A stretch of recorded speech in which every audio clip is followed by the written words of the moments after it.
Welcome, dear viewer. I hope you are having a wonderful night. Tonight, I'll be telling some terrifyingly scary stories. I hope you are warm and ready. Let's begin. My wife Lynn and I have been together for 6 years and married for 11 months. Our entire history together has been very normal, and never once have I noticed any weird behaviors or red flags. I can't stress enough how out of character this whole thing is for her. Lynn is very kind, intelligent, and thoughtful. She's always been a no-nonsense type of person. Being childish or trying to scare me is not something she'd normally do. She doesn't even like watching horror movies. When we first started dating, she agreed to watch The Shining with me because she knew how much I loved horror. She was so scared that she didn't even make it through half of the movie before we had to turn it off. She isn't into anything creepy, and she has never been into pranks. It's just not her cup of tea, and that's fine. But that's what was so strange about this. It's just so unlike her. I should also add that she never had any mental health issues, and as far as I'm aware, it doesn't run in her family. I know some people are able to hide their mental health problems, but in the 6 years we've been together, I think I'd have seen some sort of sign. 2 months ago, I was in the kitchen making myself some coffee before work. I was running a bit late that morning and knew I wouldn't be able to make it to Dunkin' Donuts for my usual morning fix. I took a sip of my coffee as I hurried down the hall towards the front door, when I happened to notice Lynn peeking at me from around the corner ahead of me. I could only see her eyes and a strand of her long, dark hair hanging against the wall. The rest of her body was concealed behind the corner. I nearly spilled my coffee when I saw her. I did burn the shit out of my lips. "Geez, Lynn," I said, wiping a few drops of coffee from my pants. "You scared the shit out of me." She immediately popped out of view like a little kid that had been caught. I heard her scurry off towards the living room, and by the time I got to the front door, she was out of sight. It was really weird and just totally out of character for her. Like I said, but I also found it kind of funny that she was being more playful and a little less serious. I shouted that I loved her and called her a weirdo. As I shut the door behind me, I heard her laughing. Her behavior was a bit odd, but it certainly wasn't something to call a priest over. I forgot about it by lunch, and by the time I got home, she was her normal self. I didn't bring it up, and neither did she. And life went on. The next incident happened 3 days later. It was around 2 a.m., and I had woken up to get a drink. I was standing at the kitchen island, jug of OJ in hand, when I felt a strong feeling that I was being watched. For whatever reason, I looked down at the floor and saw my wife's smiling face staring back. She was peeking at me from the other side of the island, staring up at me with wide, unblinking eyes and grinning like the Cheshire Cat. I screamed. I'll admit it, not out of irritation, but out of fear. For some reason, at that moment, I was scared. At the sound of my scream, Lynn scuttled backwards out of my view, her hands and feet smacking the tile floor as she hurried out of the kitchen on all fours. I didn't run after her, or even yell after her. I just stood there frozen in shock, wondering what fuck had possessed her to do that. It took me a little longer than I'd like to admit to go back upstairs, but I eventually did. When I got to our bedroom, Lynn was lying on her side, asleep. Or at least, pretending to be. I stood there for a while, watching her breathe to be sure she really was asleep. I had the feeling she might jump out at me the moment I got into bed, but she didn't. I climbed into bed and she didn't even move. Her breathing was soft and deep, and I was starting to wonder if I'd dreamt the whole thing. The next morning, I waited for her to come down for coffee, and after handing her a mug and kissing her cheek, I decided to ask her about it. "What was that about last night?" I asked, keeping my tone light so I didn't offend or embarrass her.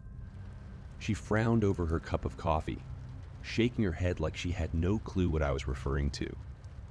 "You were peeking at me again, from over there. I said, pointing to the spot on the floor by the kitchen island. She followed my gaze, and when she looked back at me, she burst out laughing. She laughed so hard that I couldn't help but join her. "You creep me the fuck out sometimes. You know that," I said.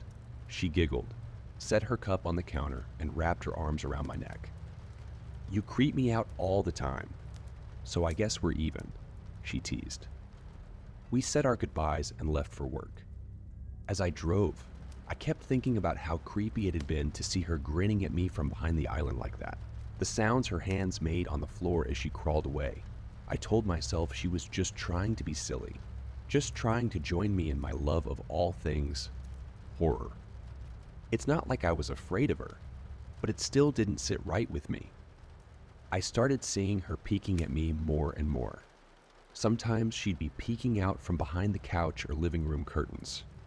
Once, she even managed to get inside her grandmother's old trunk that sits at the foot of our bed. I might not have even known she was there at all had the trunk's old hinges not given her away. She'd had the lid propped up just enough so that only half of her face peeked through. She'd been grinning like an excited toddler. It was unnerving. I didn't even know what to say to her. All I could do was stare. When I finally found my voice, I asked her why on earth she was doing this. She didn't answer, but she had slowly closed the lid, shutting herself inside the trunk. I just walked away, feeling disturbed. I didn't understand why she was doing it, but it clearly made her happy. I just hoped she would tire of the game quickly. Lynn didn't peek at me for the next 2 weeks.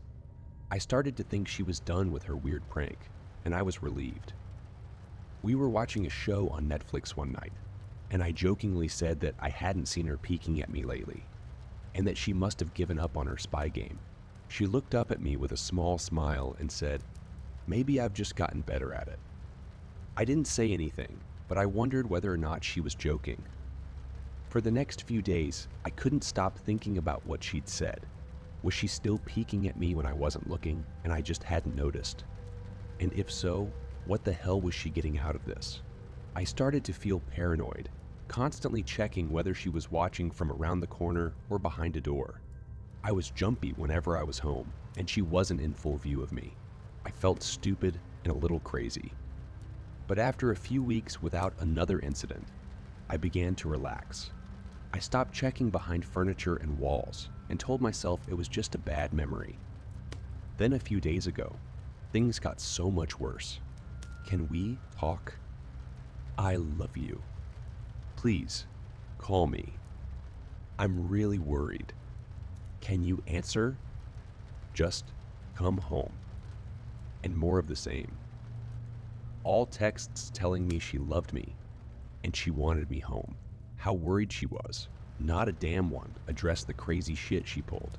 She hadn't been acting like a character from a Stephen King book. Even her texts were different. She normally texted novels just to tell me to pick up a loaf of bread. You'd think she'd have more to say to me after her bizarre shenanigans. I know it probably seems childish to some of you who are miles away from this situation, but if you saw the way Lynn had looked at me, how she scampered away on all fours like some wild animal, grinning at me from inside the closet like a lunatic, then I think you'd find my reaction was warranted. I ended up staying with Chris and Rebecca for another night. I didn't wake up yesterday until afternoon, and thankfully, I didn't see Lynn's face watching me through the window. I don't want to pry, because it's not my place. But is this fight something that can be mended? Rebecca asked. She'd made us both a sandwich for lunch, and I knew she wanted to breach the subject without seeming to be nosy. I don't know. She's like a different person, I said, choosing my words carefully. I still wasn't ready for her or Chris to know the full extent of the batshit craziness I had been dealing with. People change, Ben, but she's still the same woman you married. Maybe you both just need to talk through your issues. Whatever's going on, I'm sure it can be fixed, she said, ever the peacemaker. I think it's beyond that now. I don't think talking would help. I just don't trust her, I said. The words stung my heart. I missed and loved my wife. But how could I live with someone like that? Living in constant fear didn't sound too appealing. Lynn loves you. She has to be absolutely crushed, she said. I don't know about that, I said. Well, she certainly seemed like it to me. I've never seen her so upset. Very unlike Lynn, I know, Rebecca said, shaking her head sadly. It took a full minute for her words to really sink in. And when they did, I felt dread worming its way through my skin. Wait, what do you mean? You saw her. You saw Lynn, I asked. My mouth suddenly dry. Rebecca nodded casually, as if that fact wasn't nightmare fuel. Maybe for her, it wasn't. She stopped by this morning, just after Chris left for work. She said she was cleaning the plates from the table. I didn't see her car though. Maybe she took an Uber or something. Becca, what did she say? Did she come inside? I asked, sweat starting to break out on my forehead. I began looking around, examining corners as though a predator lurked behind them. No, she just asked if you were awake yet, and I said that you weren't. I asked if she wanted me to wake you, but she said no. I just said to let you sleep. She said this as she washed the dishes. That's all. She didn't say anything else, I asked. No. She looked awful though. She hadn't slept in days. I think you should call her. I got up from the table and thanked Rebecca for lunch. I felt a little bit better with the knowledge that at least she hadn't come inside. Still, I needed to double check that the doors were locked. I sat for a while trying to figure out what to do next. I didn't want to go home, but I felt that I owed it to Lynn to help her if I could. Hadn't I sworn an oath to love and honor her through sickness and in health? Clearly, she was very sick. If she was sick, which I truly believed she was, I had to try and get her the help she needed, but I didn't even know where to start. I didn't want to call the police. And besides, what the hell was I going to tell them? That my wife was peeking at me. That she was being creepy, as bizarre as she'd been. She still hadn't committed any crimes. Not yet, anyway. The police would have probably said that I was overreacting, but this wasn't some prank. It felt wrong. Dangerous even. Something sinister lurked beneath her smile. I knew, as her husband, I was well within my rights to have her committed, but what if she simply acted normal in their presence? She'd obviously been able to fool Rebecca into thinking she was just a concerned wife. As long as the doctors didn't find her a danger to herself or others, they'd have no choice but to release her after 72 hours. I felt lost and overwhelmed. So I did what any husband in my position would do. I called her mother. I didn't want to, believe me. Her mother, Mary Ann, and I were never on the best terms. We'd never fought or anything like that. She just wasn't a very warm person and wasn't really easy to get along with. She hardly ever smiled, and when she did, only her lips would move into a thin-lipped smile, leaving her eyes as blank as before. She gave off this aura that felt like she was permanently on the offensive. I'd only met her twice, and both times were for such short visits. I got the impression she didn't approve of me for her daughter. Lynn always ushered us out quickly, as she didn't want me to feel uncomfortable, which I was grateful for. Being in her mother's company felt almost unbearable, like walking on glass. I was glad when we moved 3 states away so we didn't have to see her often. I was happy to avoid the woman, but I needed her help. I really didn't want to talk to her at all, but I had to talk to someone who knew Lynn better than I did. So I gritted my teeth and did what I had to. Yes, she answered, already sounding irritated. Mary Ann, it's me, Ben. Do you have a minute to talk? I asked. I could hear her cluck her tongue in irritation. I'm in the middle of writing some checks, but if you insist, I suppose I can spare a moment. What is it that you want to discuss, Benjamin? She said coolly. It's about Lynn. She's been acting strangely. and I was wondering if you had any idea whether there was something. I was quickly interrupted. It's a bit difficult to follow your rambling, Benjamin. What is that you want from me? She asked. I could almost see her standing there in her thin sweater and slacks, tapping her fingernails impatiently on the table. I wanted to know if you'd ever noticed any odd behavior, or possibly any mental health issues, I asked. There was a long, uncomfortable pause that I couldn't tell was because she was just thinking or something else. Finally, after a few seconds, she spoke. I'm not sure if this is one of your jokes, Benjamin, but if so, I don't find the humor in it. Now, I do have business to attend to, as I've said, so if you don't mind, she said. But I cut her off before she could get rid of me. Marianne, it's not a joke. I'm sincerely concerned about Lynn's mental health. Her behavior has been very erratic lately. I'm very worried about her, and I figured, as her mother, you would be as well. I said, my frustration evident in my voice. If you're truly concerned, then I suggest you get the health professionals involved. I don't know what you expect of me, she snapped. I could tell she was seconds away from hanging up, and for some reason I was desperate not to let her. I had the feeling that she knew a lot more than she was letting on. Please, if not for me, do it for Lynn. I tried. I heard a faint, shaky intake of breath, as if she were trying to hold her steely persona together, but failing. Marianne, what's wrong? I started. Benjamin, I don't know what to tell you. My only advice would be to seek professional help. Do not call here again. Goodbye. I tried to call out to her, but she'd hung up. I tried to wrap my head around the call and her refusal to help me. Even if she didn't like me, why wouldn't she want to help her own daughter? I couldn't understand that. I tried to replay the conversation, desperate to find something I missed.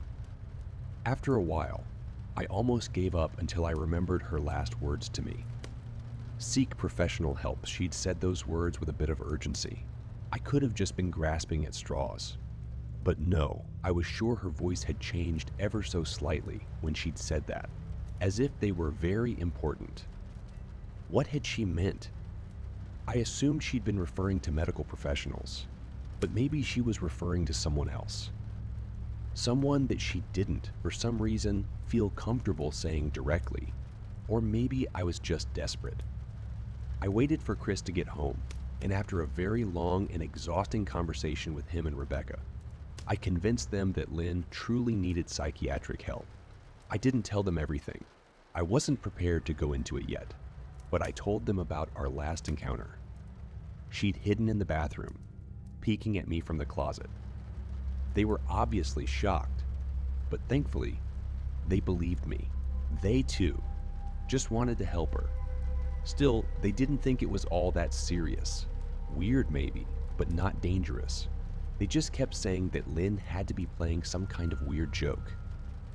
Maybe for YouTube, Rebecca offered, if only half-heartedly. Chris didn't think we should involve the police just yet. He offered instead to go with me, and I readily accepted. He reasoned that calmly talking to her and trying to coax her into going willingly was the best recourse. I agreed to do it his way. At least I wouldn't be going into that house alone. We drove over this morning just after breakfast. There was no way I was going at night. When we pulled into the driveway, my stomach began doing somersaults. Her car wasn't there, but I still didn't let my guard down. The front door was ajar, and for a split second, I thought we'd see her eyes staring through the gap. I was shaking and starting to sweat. Chris, however, was fine. He waited for me to open the door, his hands in his pockets like he was going on a fucking stroll through the park. I envied his ignorance. I pushed the door open and was immediately hit with the stench of rot. Chris smelled too, and he walked in the house behind me with his nose scrunched up. What do you guys use to clean the floors around here? Shit, Chris mumbled. Shut up, I said, my eyes darting around for any signs of Lynn. The house was deadly quiet and dark, despite being 10 in the morning. All the curtains were closed tight, refusing to allow any sunlight inside. If I hadn't left it just 2 days prior, I'd have thought the house was abandoned. We moved through each room, carefully checking any place that she might hide, and occasionally calling her name. "Why the fuck are you looking under the couch?" Chris asked eventually. "Aren't we looking for your wife?" He was looking at me like I was a moron. "Let's just go upstairs," I whispered. He shook his head, but followed me up the stairs to check the bathroom and spare bedroom. On the way up, my shoes crunched over pieces of glass that looked to be littered over a few of the steps. I noticed that one of Lynn and my wedding portraits that hung on the wall along the staircase had been smashed. The frame hung crookedly with all the glass removed. I stared at the picture, a lump forming in my throat. We had taken the photo just after leaving the church and after saying our vows. She looked so beautiful in her white gown. I looked at Lynn's beautiful face. I never dreamed her face would ever be a source of terror for me. We climbed the rest of the steps and checked the spare bedroom, but it looked completely untouched. I was hesitant to go into the bathroom, my fear from that night coming back to me all at once. Chris noticed and offered to go in by himself, but I couldn't let him do that. So we walked in together, checking the closet and the shower. The bathroom looked as if it hadn't been touched since the night I left. "I don't think she's here, Ben. Why don't you pack some clothes and we'll try coming back tomorrow or something?" Chris said. I nodded and went into our bedroom, where I shoved some clothes into a duffel bag. When I checked inside our closet, I came across the source of the smell and gagged. Chris took one look and lost all the color in his face. He had to go stand by the stairs to get away from the sight and smell. I gazed down in shock at what lay inside my bedroom closet. Soaking into the rug were at least a dozen eyeballs, all carefully laid out in pairs. Some were as large as a quarter, while others were as tiny as a marble. I stared down at the eyes she'd collected from small animals, wondered how she'd gotten them, and shuddered at the thought. Man, I thought I had it bad with Becca's shoe addiction. But fuck me, your wife's in here collecting eyeballs. Chris was gagging. "Ben, I think we should go," he called from the hall. "I'm getting nauseous." All right. I grabbed my duffel and shut the closet door on my new nightmare. I stepped out into the hall and took a deep breath of air. I could taste the rot on my tongue, and I couldn't help but gag. "Who the fuck lines up eyeballs in their closet like that?" Chris mumbled. "I tried to tell you she needed help," I said.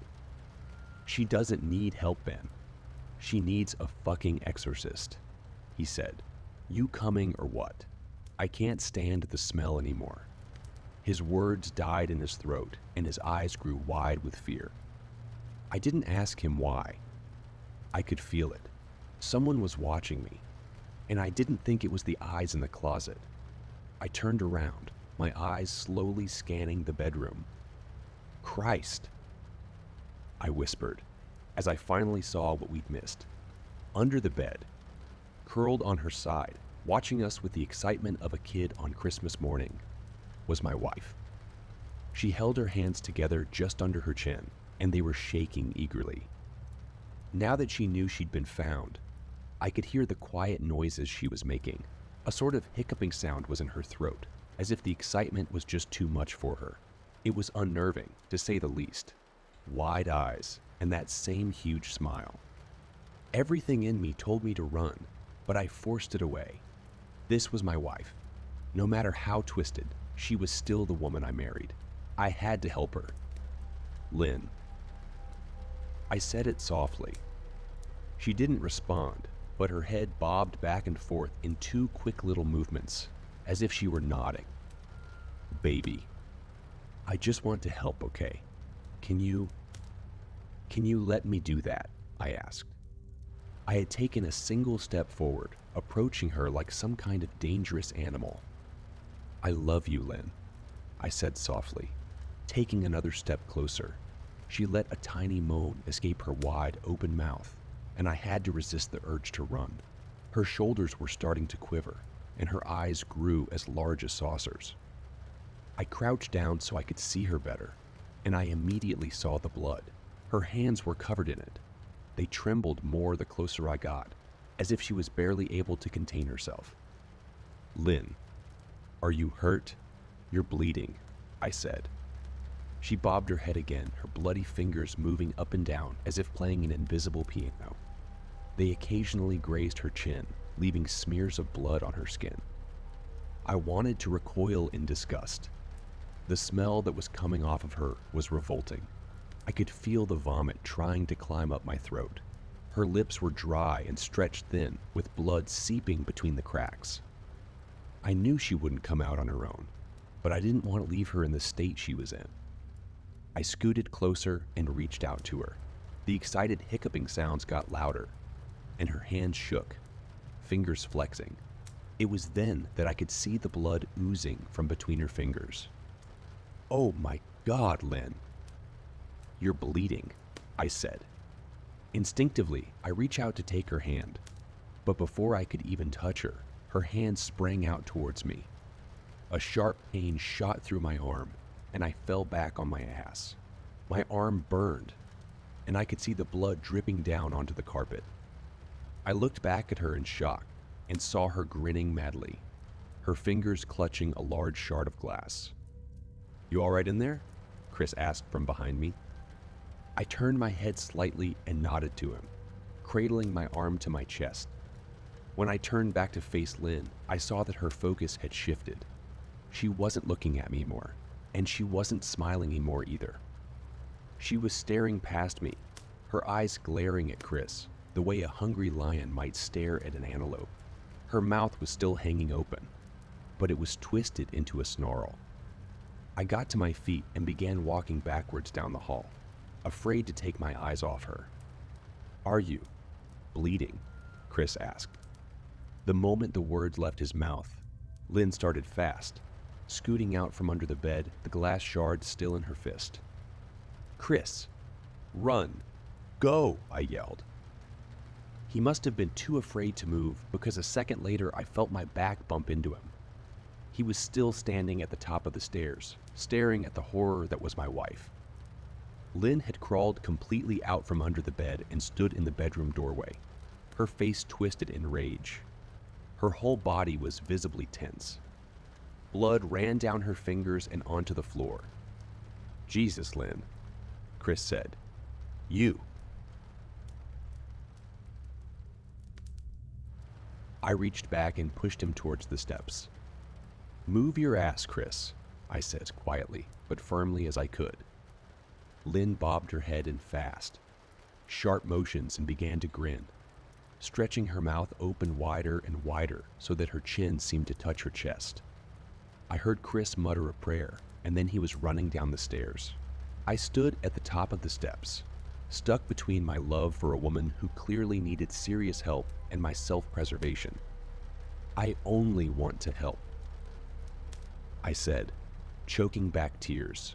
Her eyes focused on me once again as she slowly lifted the glass, holding it out in front of her. And then she started sprinting towards me, grinning with utter excitement. Thankfully, my body took over, and I flew down the stairs, skipping 2 or 3 at a time. I made it to the front door before I felt her leap onto my back, wrapping her arms around my neck and her open mouth next to my ear, so that I could hear those terrible hiccuping sounds up close. I shook her off, knocking her to the floor. I felt a searing pain in my back as she went, but I tore open the front door and bolted to my car. Chris was standing in the front yard, talking on the phone with the police. I didn't say a word. I just ran to my car and jumped in. Chris took the hint and followed me, still on the line with 911. I watched the rearview mirror. Sure, I'd see her there, running after us. But I never did. I went straight to the ear and got 11 stitches in my arm and 3 on my back. The police asked a lot of questions and went back to the house to do a search. But of course, Lynn wasn't there. They advised me to stay with a friend or relative for a while and to file a restraining order as soon as I could.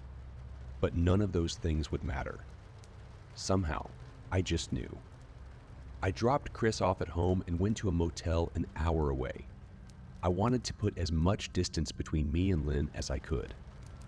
This is where I've been for the last 4 hours. I thought maybe the police would find her. Maybe they'd get her the help she desperately needs. But now I don't think so. 40 minutes ago, I got a text from an unknown number, just 3 words. I found you. And a picture attached. The picture was dark and grainy, but I instantly knew what it was. There was no mistaking my wife's eye. I started typing this out immediately after. I don't know what to do. I'm alone and scared, and I can't help but feel that I'm being watched.